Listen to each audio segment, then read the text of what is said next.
తెలుగు శ్రోతలందరికీ నమస్కారం అండి. మన అలనాటి కథలు ఎవర్ గ్రీన్ స్టోరీస్ ఛానల్కి మీ అందరికీ స్వాగతం. పెదవి విరుపు రోగం అనే కథ వినేద్దామండి. రాసిన వారు జి రాజేంద్ర శర్మ గారు. ఇక ఆలస్యం చేయకుండా మనం కథలోకి వెళ్ళిపోదామండి. వీడియో చూసిన వెంటనే లైక్ చేసి షేర్ చేసి తప్పకుండా సబ్స్క్రైబ్ చేసుకోండి. మన ఛానల్ని బెల్ ఐకాన్ యాక్టివేట్ చేసుకోండి.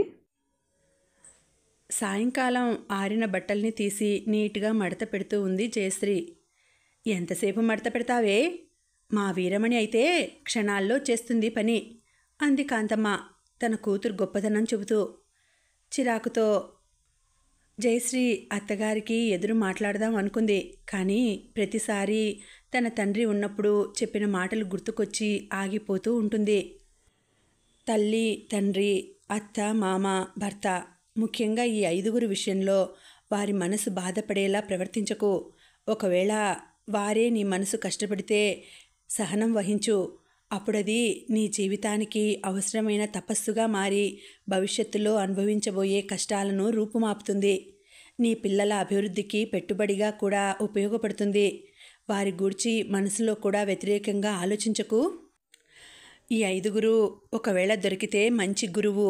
వీరు కాకుండా ఇంకా వేరే ఎవరు మాటలన్నా కూడా పడ్డావంటే మాత్రం అది సహనం కాదు, భయం. ఆ భయం ఎప్పటికీ నష్టమే. నీ తప్పు లేకుంటే తక్కిన సమాధానం చెప్పవలసిందే. ఇక్కడ ఎదిరించడమే ధర్మం, అక్కడ సహనం వహించడమే ధర్మం అంటూ చెప్పేవాడు. అందుకని ఎప్పట్లాగే సహనం వహించి, సరే అత్తయ్య, రేపు వదిన వాళ్ళ ఇంటికి హైదరాబాద్కు వెళ్ళేది ఉంది కదా, అప్పుడు వదిన్ను చూసి నేర్చుకుంటాలే అని తన పనిలో లీనమైంది జయశ్రీ. ఆ రోజు మధ్యాహ్నం వచ్చిన గంగాధరం జరిగిన సన్నివేశాన్ని చూసి ఏదో మాట్లాడదాం అనుకొని మళ్ళీ మౌనంగా ఉన్నాడు. అతనికొక్కడికే కాస్తో కూస్తో కాంతమ్మ భయపడేది. అతడు జయశ్రీ అత్తగారైన కాంతమ్మకి స్వయాన అన్న. మోకాళ్ళ నొప్పులు తగ్గడానికి తాను చూయించుకున్న హైదరాబాదులో ఉండే హోమియో డాక్టర్ వద్దకు తీసుకెళ్లమని కోరితే తన చెల్లెల్ని తీసుకెళ్లడానికి వచ్చాడు. పనిలో పని జయశ్రీ కూడా తన కొడుకుతో పాటు ఈ సెలవుల్లో వదిన వద్దకు వాళ్లతో పాటే వెళ్ళి 2 రోజులు ఉండొద్దామని ప్లాన్ వేసుకుంది. వంటలు, భోజనాల పనులన్నీ పూర్తయ్యాక మహారాష్ట్రలోని నాందేడ్లో బ్యాంక్ మేనేజర్గా పనిచేస్తున్న తన భర్తతో కాసేపు ఫోన్ మాట్లాడింది. ఎప్పుడొస్తున్నారని అడిగితే రంజాన్ సెలవులు కలిసి వస్తున్నాయి, నెక్స్ట్ వీక్ వస్తానన్నాడతను. మరి కాసేపు మాట్లాడి ఫోన్ పెట్టేసి రేపటి ప్రయాణానికి బ్యాగ్స్ సిద్ధం చేసుకుని పడుకునేసరికి రాత్రి 11 అయింది. మర్నాడు ఉదయమే తన కొడుకుని తీసుకుని వాకింగ్కి వెళ్ళి వచ్చిన జయశ్రీని చూసి స్నానం ముగించి పేపర్ చదువుతున్న గంగాధరం, ఓ అప్పుడే లేచారా? ఇంత పొద్దున్నే ఎక్కడికి వెళ్ళొచ్చారమ్మా అంటూ ప్రశ్నించాడు. ఎక్కడికా? వాకింగ్లకి. ఈ వాకింగ్లు చేసే బదులు మా వీరమణిలా యోగా చేసుకోవే అంటే వినదు. అయినా నీకెన్నిసార్లు చెప్పాలి లేవగానే టీ చేసి ఫ్లాస్క్లో పోసి పెట్టమని? మోకాళ్ళ నొప్పున్నా నేనే పెట్టుకోవాల్సి వచ్చింది అంది కాంతమ్మ ఎదురుగా ఉన్న సోఫాలో కూర్చుని టీ తాగుతూ. సారీ అత్తయ్య, పెట్టిపోదామని అనుకున్నాను, కానీ అప్పటికి ఇంకా పాలు రాలేదత్తయ్యా అని చెప్పి పనిలో లీనమైంది జయశ్రీ. తన కూతురు వీరమణి గొప్పదనం గూర్చి, వీరమణి అత్త బతికున్నప్పటి సాధింపుల గూర్చి, అప్పుడు పడిన తన కూతురు బాధల గూర్చి, ఇలా తన చెల్లెలు ఎన్నో ముచ్చట్లు చెబుతుంటే గంగాధరం కొడుతూనే ఉన్నాడు. అంతలో వీరమణి ఫోన్ చేస్తే ఆవిడతో 1 గంట సేపు మాట్లాడి 11 గంటలకి స్నానం చేసింది కాంతమ్మ. తర్వాత అందరూ కలిసి భోజనం చేశారు. అలసటగా ఉంది, కాసేపు నడుము వాల్చాక బయలుదేరదాంరా అన్నయ్య అంది కాంతమ్మ. సరే అని జయశ్రీతో భగవద్గీత ఉందా అమ్మా అని అడిగాడు. షెల్ఫ్లో ఉంది పెదనాన్న, తెచ్చిస్తా అంటూ జయశ్రీ లేస్తుంటే పర్లేదమ్మా నేను తీసుకుంటాలే అని షెల్ఫ్లో ఉన్న భగవద్గీత తీసుకుని చదువుకుంటూ ఉండసాగాడు గంగాధరం.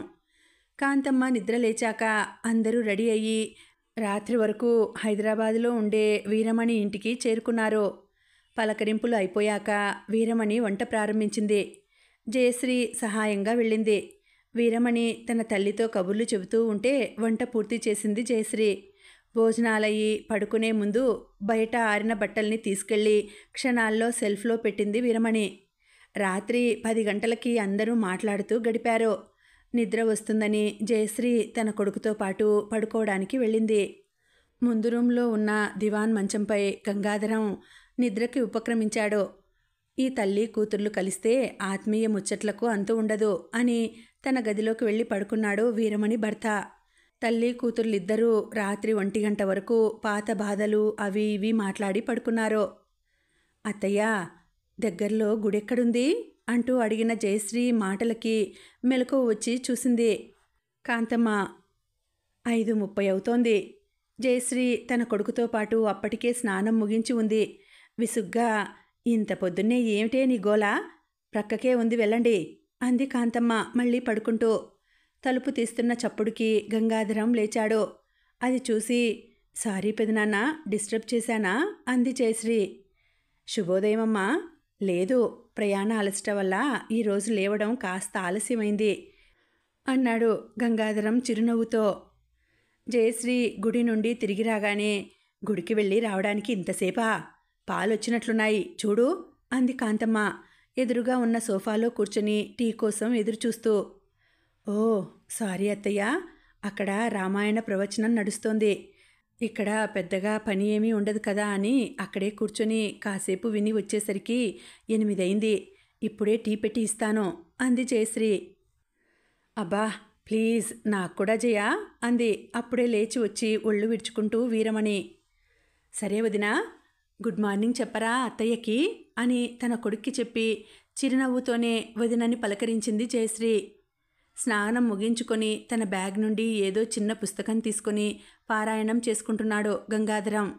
షటిల్ ఆడడానికి వెళ్ళాడు వీరమణి భర్త. లేచి బెడ్ పైనే కూర్చొని వీరమణి ఫోన్లో ఏదో ఆడుకుంటున్నారు వీరమణి పిల్లలు. ఒకరి ఎదురుగా ఒకరు సోఫాలో కూర్చొని హావభావాలను ప్రదర్శిస్తూ ముచ్చట్లు ఆడుకుంటున్నారు తల్లి కూతుర్లు. పెదనాన్న, మీరు రాగయుక్తంగా పద్యాలు చదువుతారు కదా, నా కొడుక్కి 2 వేమన పద్యాలు నేర్పండి ప్లీజ్ అంది జయశ్రీ అందరికీ టీ ఇస్తూ గంగాధరంతో. అలాగేనమ్మా అంటూ టీ తాగి జయశ్రీ కొడుకుని తీసుకుని ముందు గదిలోకి వెళ్ళాడు గంగాధరం. అంతలో వీరమణి భర్త చేతిలో షటిల్ బ్యాట్తో ఇంట్లోకి ప్రవేశిస్తూ, టిఫన్లు బయట నుండి తెమ్మంటారా అన్నాడు. అబ్బా చాలా థ్యాంక్స్ అండి, నాకు పిల్లలకి ఇడ్లీ, అమ్మకి వడ ఇష్టం. జయశ్రీ, మరి నీకు? మామయ్య, మీకే టిఫిన్ కావాలి అడిగింది వీరమణి ముందు గదిలో ఉన్న గంగాధరంకు కూడా వినపడేలా. నేను బయట టిఫిన్లు అవసరమైతే కానీ తినను వదినా. బయట నుండి ఎందుకు? ఇప్పుడే 10 నిమిషాల్లో మీరు స్నానం చేసి వచ్చే వరకు జీడిపప్పు ఉప్మా రెడీ చేసి పెడతాను అంది జయశ్రీ. అవును అలాగే చెయ్యమ్మా అన్నాడు గంగాధరం. వీరమణి పిలుపు విని హాల్లోకి వచ్చి తిరిగి ముందు గదిలోకి వెళుతూ జీడిపప్పు కొనుక్కురావడానికి వెళ్ళాడు వీరమణి భర్త. యోగా చేయడానికి ఉపక్రమించింది వీరమణి. మెత్తటి రబ్బర్ కార్పెట్ వేసుకుని తన లావైన శరీరంతో అతి కష్టం పైన వజ్రాసనం వేసుకుని 2-3 రకాల ప్రాణాయామాలు అన్నీ 10 సార్లు చేసింది. తర్వాత ఆయాసపడుతూ ఒకసారి 12 సూర్య నమస్కారాలు చేసింది. వీరమణి యోగా ప్రారంభించగానే పెద్దగా వస్తున్న శ్వాస శబ్దాలు విని ముందు గదిలో వేమన పద్యాలు చెప్పుకుంటున్న గంగాధరం జయశ్రీ కొడుకు ఏమైందోనన్న కుతూహలంతో హాల్లోకి వచ్చి యోగా చేస్తున్న ఆమెని సర్కస్ చూస్తున్నట్లు ఆశ్చర్యంగా చూడసాగారు. హాల్లో ఉన్న కుర్చీలలో కూర్చుంటూ అలా సంభ్రమాశ్చర్యాలతో చూస్తున్న అన్నని మనవణ్ణి చూసి తన కూతురు వీరమణిని చూసి మరింత మురిసిపోయింది కాంతమ్మ. జీడిపప్పు జయశ్రీ చేతికిచ్చి నవ్వుకుంటూ స్నానానికి వెళ్ళిపోయాడు. అప్పుడే కిరాణా కొట్టు నుండి వచ్చిన వీరమణి భర్త. ఇంకా ఫోన్లో గేమ్స్ ఆడుతూనే ఉన్నారు వీరమణి పిల్లలు. యోగా ముగించి నానబెట్టిన పల్లీలను చిన్న బెల్లం ముక్కతో కలిపి తింటూ మధ్యలో గుర్తొచ్చినట్లు, నువ్వు కాసిన్ని తింటావరా అడిగింది వీరమణి అల్లుణ్ణి. నాకు వద్దత్తయ్యా అన్నాడు వాడు. తన అత్తయ్య యోగాని తినడాన్ని వినోదాశ్చర్యాలతో చూస్తూ. అవును, నాకే ఇష్టం కావివి. ఏదో యోగాలో భాగంగా ఆరోగ్యం కోసం చేస్తున్నా కానీ అంది పల్లీలు తినడం ముగించి నిమ్మరసం తేనె తాగుతూ. టీ తీసుకోకుండా ఇవి మాత్రమే ఉదయం టిఫిన్గా తీసుకోమన్నాడు మా యోగా టీచర్. 2-3 రోజులు చూశాను. తలనొప్పిగా పైత్యం అయినట్లుగా ఉంటేను. మళ్ళీ కొద్దిగా టిఫిన్ కూడా తీసుకుంటున్నాను మావయ్య అంది వీరమణి గంగాధరంతో. ఆహా, అలాగా అమ్మా అన్నాడు గంగాధరం మొహమాటంతో. నాకు రోజు భగవద్గీతలో ఒక అధ్యాయం చదవడం అలవాటు. పుస్తకం తెచ్చుకోవడం మర్చిపోయాను. ఉందా అమ్మా ఇంట్లో అడిగాడు గంగాధరం వీరమణిని. ఆ షెల్ఫ్లలో ఉండొచ్చు, చూసుకో మామయ్య ప్లీజ్ అంది వీరమణి. 2-3 షెల్ఫులు గాలించి భగవద్గీత పుస్తకాన్ని దొరకపుచ్చుకొని శుభ్రంగా చేతులు కడుక్కొని చదువుకోసాగాడు గంగాధరం. కాంతమ్మ, వీరమణి పిల్లలు స్నానం చేసి వచ్చాక అందరూ కలిసి టిఫిన్ చేశారు. తర్వాత వీరమణి భర్త తన కారులో తన అత్తగారిని గంగాధరాన్ని తీసుకొని హోమియో డాక్టర్ వద్దకు బయలుదేరాడు. ముచ్చట్లలో పడ్డారు వదిన మరదల్లో. తమ పిల్లలు స్కూల్లో చేసిన డిస్కో డ్యాన్సులు గూర్చి చెప్పి వాటి ఫోటో ఆల్బమ్స్ ఇంకా ఇతర ఫోటో ఆల్బమ్స్ చూపించింది వీరమణి. తర్వాత మాట్లాడుకుంటూ వంట పని చూసుకోసాగారు. పిల్లలు టీవీలో పోగో ఛానల్లో వస్తున్న బొమ్మల కథలను ఆసక్తిగా చూస్తూ లీనమయ్యారు. వెళ్ళిన 3 డాక్టర్ వద్ద నుండి వచ్చాక అందరూ కలిసి లంచ్ పూర్తి చేశారు. భోజనాల తర్వాత వీరమణి, కాంతమ్మ నడుం వాల్చడానికి వెళ్ళారు. వీరమణి వెళ్తూ ఉంటే, ఎక్కువసేపు పడుకోకు, సాయంకాలం ఎగ్జిబిషన్కి వెళ్దాం అని చెప్పి కంప్యూటర్లో ఏదో ఆఫీస్ పని చూసుకోసాగాడు వీరమణి భర్త.